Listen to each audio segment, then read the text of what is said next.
অবাক হয়েছি।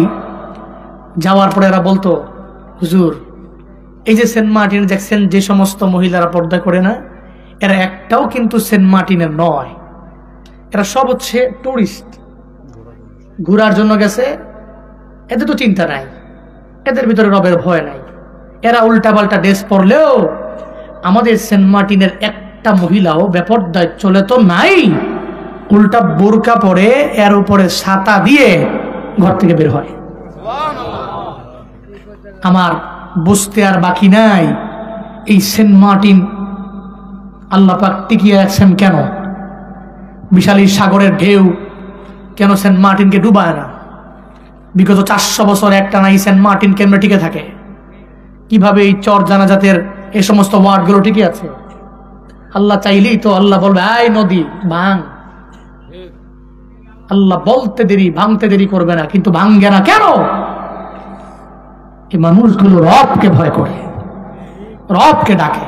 ওরা আমাকে বলতেছিল, হুজুর যখন কোনো ভূমিকম্পের অথবা ঘূর্ণিঝড়ের কোনো সিগন্যাল আমরা পাই, আমাদের প্রত্যেকটা পরিবারের সদস্যরা, মহিলারা ঘরের মধ্যে মুসল্লা বিছায়া নামাজ পড়ে কান্না করে, আর আমরা সবাই মসজিদে ঢুকে আমার রবের সাথে কানেকশন লাগাই। ছোট্ট একটা তথ্য দিয়ে অবাক হবেন, আমি নিজেই সেন্ট মার্টিন থেকে 5 লিটার পানির বোতল আছে না, 5 লিটার পানির বোতল, আমি এটা কিনে বাসায় নিয়ে আসছি। ওখানে যাওয়ার পরে আমাকে বলছে, হুজুর আপনি ওই পানি কিনে খাওয়ার দরকার নেই, আমাদেরই সেন্ট মার্টিন থেকে কিছু পানি আমরা নিচ থেকে উত্তোলন করি, এই পানিগুলো খান, পান করেন, দেখেন ভাল লাগবে। আমি দেখি যে কি সুমিষ্ট পানি। আমি এতটা অবাক, সেন্ট মার্টিনের এই পুরোটা দ্বীপ হচ্ছে বঙ্গোপসাগরের উপরে, এর ডানে বঙ্গোপসাগর, বামে সামনে পেছনে চতুর্পাশে কি বঙ্গোপসাগর।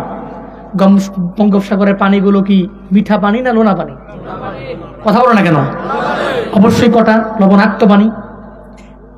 কিন্তু আল্লাহর কুদরত, এই সেন্ট মার্টিনের এই বালিগুলোতে মাত্র 20 ফিট খুদাই করে নিচে গেলেই একটা মিষ্টি পানি আসে। খোদা কা কসম করে বলি, আমার কাছে মনে হয় এই বাংলাদেশে যত কোম্পানির মাম পানি বলেন, ফ্রেশ পানি বলেন, কিনলে বলেন, যতগুলো পানি ছাঁকুনি দিয়ে থেকে বিভিন্ন মাধ্যমে কনভার্ট করে যেই পানিগুলো তৈরি করে, এর চাইতেও ডাবল টিপন গলে গুণে এই সমস্ত পানিগুলো আরো বেশি স্বাদ। এটা আল্লাহর দান, আল্লাহ দেন। আপনাদেরকে দিচ্ছেন সব পিওর খাবার চোরের মানুষদেরকে।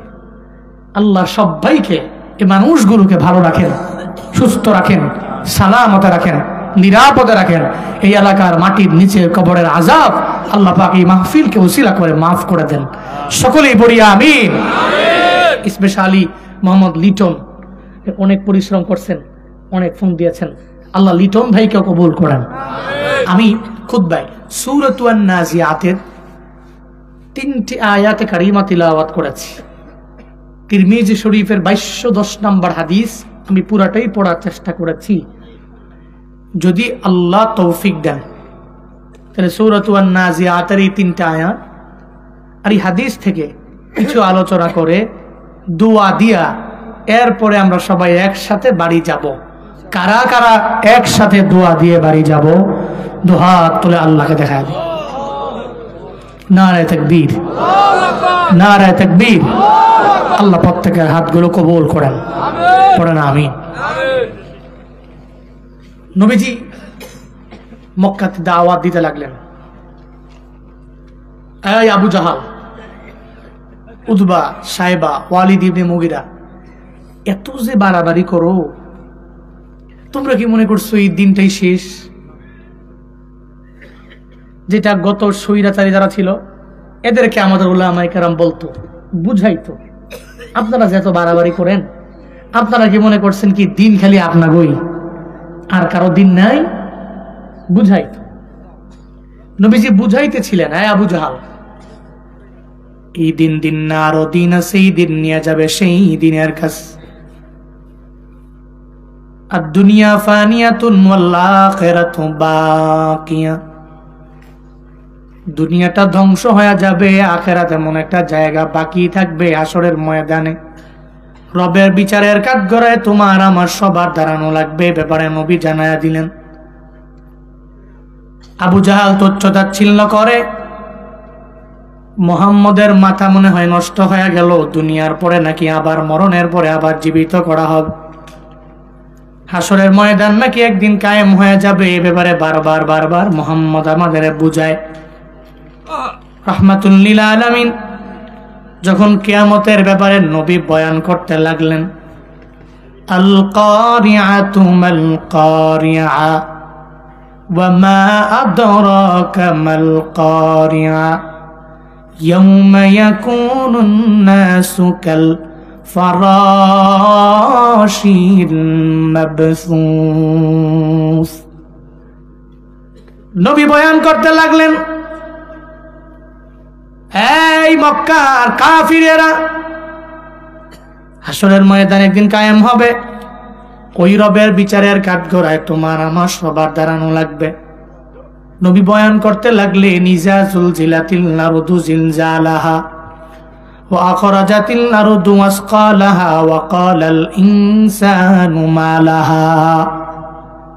নবী বয়ান করতে লাগলেন, যখন পৃথিবী তার কম্পনে প্রকম্পিত হয়ে যাবে, জমিন তার নিচ থেকে সমস্ত ভারী জিনিসগুলোকে জমিন নিজেই বের করে দিব, মানুষগুলো দেখার পর সব ভয়ে আতঙ্কিত হইয়া বলবে, ওয়াকালাল ইনসানু মা লাহা, এই জমিনের কি এমন হয়ে গেল আমারে জানায়া দাও। একজন আর একজনকে বলবে, জমিনের এমন কেন হয়ে গেল, জমিন নিচ থেকে সব কেন বের করে দেয়। এই ব্যাপারে মানুষগুলো বড় অবাক হয়ে যাবে, মানুষগুলো হাসরের ময়দানে দৌড়াইবে। এই ব্যাপারে মদিনাওয়ালা নবী আবু জাহাল, উতবা, সাইবা, ওয়ালিদ ইবনে মুগিরা সবার কাছে গিয়া নবী যখন বয়ান করে, আবু জাহাল তুচ্ছ-তাচ্ছিল্য করে কথাটাকে উড়াইয়া দেয়। উতবাও মানতে চায় না, সাইবাও মানতে চায় না, ওয়ালিদ ইবনে মুগিরারাও মানতে রাজি না। হঠাৎ করে সব কাফেরেরা আমার মদিনাওয়ালা নবীর দরবারে যায়, জিজ্ঞাসা করে, ও মুহাম্মদ, যেই কিয়ামতের ব্যাপারে বারবার বলো, কোন সময়ে কিয়ামত হবে জানায় দাও, কোন দিন হবে, কোন সালে হবে, কোন বছরে হবে আমারে বলে দাও। যখন এই ব্যাপারে জিজ্ঞাসা করে, মদিনাওয়ালা নবী তো এই ব্যাপারে বিন্দু মাত্র পরিমাণ নবীর ধারণা নাই। আল্লাহ কয়, ও জিবরাইল, সূরা নাজিয়াতের 42, 43, 44 নাম্বার আয়াত নিয়ে আমার নবীর দরবারে যাও, নবীরে গিয়া জানায়া দাও, ইয়াসআলুনাকা আনিস সাআতি আইয়ানা মুরসাহা ফীমা আনতা মিন যিকরাহা ইলা রাব্বিকা মুনতাহাহা। আল্লাহ পাক বলেন, ও পয়গম্বর আমার, সমস্ত কাফেররা আপনাকে জিজ্ঞাসা করবে সাআ সম্পর্কে, মানে কিয়ামত সম্পর্কে জিজ্ঞাসা করবে, আইয়ানা মুরসাহা, কোন সময় দুনিয়ার নোংরটা ফেলানো হবে।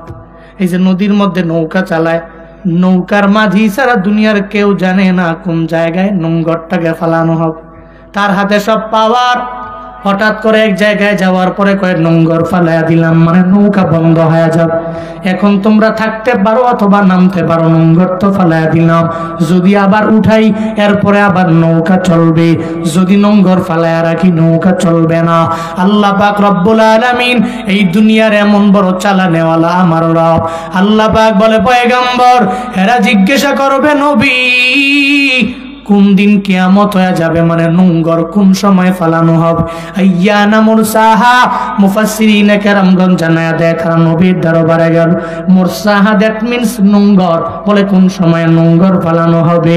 এই ব্যাপারে যখন নবীরে জিজ্ঞেস করে, রাহমাতুল লিল আলামিনকে আল্লাহ পাক জানায়া দেয়, ফীমা আনতা মিন যিকরাহা, ও পয়গম্বর, বিন্দু থেকে বিন্দু মাত্র পরিমাণ ওই জ্ঞান আমি আপনাকে দেই নাই। কোন দিন হাসরের ময়দান হবে, কোন দিন ইসরাফিল তার ওই সিংহার মধ্যে ফুৎকার লাগায়া দিবে, এই ব্যাপারে জ্ঞানী আপনারে বানাই নাই। ইলা রাব্বিকা মুনতাহাহা, এই ব্যাপারে একজন জানে, চিল্লা বলো তার নাম। হাসরের ময়দান একদিন কায়েম হবে, কেউ জানে না, আল্লাহ জানে। কোন সময় হবে, কোন দিন হয়ে যাবে, কোন বছরে হয়ে যাবে, এ ব্যাপারে কোনো আলেম জানে না, কোন ব্যক্তি জানে না, আমার মাওলা জানে, কেউ জানে না। আল্লাহ কয়, নবী আমার, এই জ্ঞানে জ্ঞানী আমি আল্লাহ আপনাকে বানাই না, এজন্য আপনি বলতেও পারবেন না। ইলা রাব্বিকা মুনতাহাহা, ওই নৌকা চলতেছে, মানে দুনিয়া চলতেছে, কোন জায়গায় গিয়ে আমি বলবো স্টপ, থেমে যাও, দুনিয়া থেমে যাও। সূর্য বন্ধ হয়ে যাবে, চন্দ্রও চলাফেরা করা বন্ধ হয়ে যাবে, সব সেদিন বন্ধ হবে আমি রবের ইশারায়। আমি যদি বলি স্টপ, থেমে যাও। নবী ওই জ্ঞানে আপনারা জ্ঞানী বানাই নাই। কিন্তু এখন দেখছেন নি, একদল আলেমও আছে ইউটিউবের মধ্যে, দেখবেন ভিডিও বানায় বানায় আপলোড দেয়, 2030 সালে কিয়ামত, 35 সালে কিয়ামত, 40 সালে কিয়ামত, 45 সালে কিয়ামত, 50 সালে কিয়ামত হবে। এক একজনের মনে হয় এই কিয়ামতের জ্ঞানে বড় জ্ঞানী হয়ে গেল। অথচ যেই জায়গায় মদিনাওয়ালা নবীরে জিব্রাইল আসলেন, নবীরে বললেন, ও পয়গম্বর, মাতা সাআ, কোন সময় কিয়ামত হবে এ ব্যাপারে আপনার জানা আছে? আমি জিব্রাইলে বলেন, মায়ার নবী ওদিন বলছেন, ও জিব্রাইল, তুমি তো সুয়ালকারী, তুমি আমার চাইতে বেশি জানো, আমার জানা নাই, কিয়ামত সম্পর্কে আমি জানি না। ওই জ্ঞানে জ্ঞানী আমার আল্লাহ পাক আমারে বানাই নাই। ও মাদারীপুরের মুসলমানেরা, ও শিবচরের চর এলাকার মুসলমানেরা, কিয়ামত একদিন হবে, একদিন সব প্রকম্পিত হয়ে যাবে, তবে কোন দিন হবে জানা নাই। একজন জানে, চিল্লায়া বলো তার নাম। কে জানে? আল্লাহ ছাড়া কেউ জানে? আল্লাহ কয়, নবী, ফিমা আনতা মিন যিকরাহা, আপনার ভিতরে কি সে জ্ঞান আছে? নাই তো। ইলা রাব্বিকা মুনতাহাহা, এটা তো আপনার রবের কাছে আছে। সুবহানাল্লাহ, জোরে পড়বেন না? তাহলে হুজুরেরা কয় কেমনে? যেই হুজুরে কয় 30 সালে কিয়ামত, হ্যাঁ বন্ড প্রতারক ছাড়া আর কিচ্ছু না। ঠিক কি না? নবী বলতে পারে না, হ্যাঁ কয় আমি বলতে পারি। হ্যাঁ, এতটুকু শিওর, এ ব্যাপারে ঈমান আছে, দুনিয়ার পরে আখিরাত। ঠিক কিনা? বারজাখের জীবনে থাকবো, দ্যাট মিনস কবরে কত বছর থাকবো এ ব্যাপারে জানা নাই। ইসরাফিলের ফুৎকারে অকাল আল ইনসানু মা লাহা, মানুষ বলবে দুনিয়ার কি হলো, যখন দুনিয়া তার জমিন থেকে সমস্ত মানুষগুলোকে বের করে দিবে, এই উঠো, রবের কাঠগড়ায়, বিচারের কাঠগড়ায় যেতে হবে, মিজানের দাড়ি পাল্লায় যেতে হবে, পুলসেরাত পার হতে হবে, এই যে উঠায় দিবে, এই সময়টা, ইসরাফিলের ফুৎকারের যে সাউন্ডটা, এটা কোন সময় হবে পৃথিবীর কোন ব্যক্তি জানে? একমাত্র কে জানে? আল্লাহ। কিন্তু কিয়ামত হবে, শুধুমাত্র ইমানদারেরা এই ইমানটা ভিতরে ডাকলেই চলবে যে কিয়ামত হবে। যারা মুনাফিক, ওরা কিয়ামতকে বিশ্বাস করে না। সূরাতুল মাউন খুলেন, মাউন, রাআইতাল্লাযী ইউকাযযিবু বিদ্দীন। আল্লাহ পাক বলেন, আবু জাহালেরা, উতবারা, সাহেবার, ওয়ালিদ ইবনে মুগিরারা, এরা আখিরাতের দিনকে বিন্দুমাত্র পরিমাণ বিশ্বাস করে না, মিথ্যা প্রতিপন্ন করে। এরা মনে করে দুনিয়াতে শেষ, আখিরাতে আমি রবের কাঠগড়ায় দাঁড়ানো লাগবে না। দুনিয়াতে বড় বড় মুনাফিকেরা, এরা জীবনেও কোনো দিন এই চিন্তা অন্তরে নিয়ে চলে না, আমার রবের বিচারের কাঠগড়ায় দাঁড়ানো লাগবে। ফেরাউনের সে চিন্তা নাই। ফেরাউনের মনে চিন্তা ছিল, আনা রব্বুকুমুল আলা, আমি তোমাদের বড় রব। নমরুদের মনে চিন্তা হলো, মনে হয় আল্লাহর বিচারের কাঠগড়ায় আমার যাওয়া লাগবে না, এটা নমরুদের মনের মধ্যে চিন্তা। আবু জাহালেরও চিন্তা ছিল, মুহাম্মদ যে আল্লাহ আল্লাহ বলে, ওই আল্লাহর দরবারে আমার যাওয়া লাগবে না। কিন্তু আপনারাই বলেন, হাসরের ময়দানে আমার রবের বিচারের কাঠগড়ায় আমাদের সবার দাঁড়ানো লাগবে কি লাগবে না? লাগবে কি লাগবে না? আমানতু বিল্লাহ ওয়া মালাইকাতিহি ওয়া কুতুবিহি ওয়া রাসূলিহি ওয়াল ইয়াউমিল আখির ওয়াল কদরি খাইরিহি ওয়া শাররিহি মিনাল্লাহি তাআলা ওয়াল বা'সি বা'দাল মাউত। ছোটবেলায় মক্তবে গেলাম, সুন্দর করে বন্ধু বান্ধবদের সঙ্গে ইমানে মুফাসসাল পড়লাম। 1 নম্বরে আমি আল্লাহর প্রতি ঈমান এনে নিলাম, সমস্ত ফেরেশতাদের প্রতি ঈমান এনে নিলাম, আসমানি সমস্ত কিতাবের প্রতি ঈমান আনলাম, দুনিয়ার সমস্ত রাসূলদের প্রতি আমি ঈমান আনলাম, আখিরাতের দিনের প্রতি আমি পরিপূর্ণ ঈমান এনে নিলাম। তাকদীরের ভালো মন্দ এই ব্যাপারে তো কেউ জানে না, বলতেও পারবে না। তাকদীরে ভালো আছে নাকি মন্দ আছে আমার আল্লাহ জানে। এই ব্যাপারে আমি ঈমান আনলাম। এরপরে